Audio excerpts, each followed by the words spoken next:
Alo. Toshkentdan Xorazmga aytvoramiz, ozgina bo'ptimi? Ha.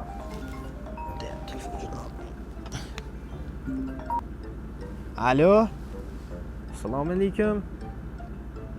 Istanbulga? Bo'ldi, ozgina aytvoraman javobini. Bo'ldi. Ey, Avaz.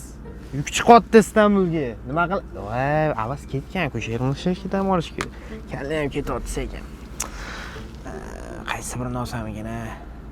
Istanbulga boshqaramiz, endi nima qilamiz? Okey, tigatchi akalar. Sizlarda ham pul ko'payib ketdi. Dam olish, ishlarni gazini bosasizlar. G'ayli omadinglarni bersin. Texnika kerak bo'lsa, albatta Megaonga murojaat qilinglar.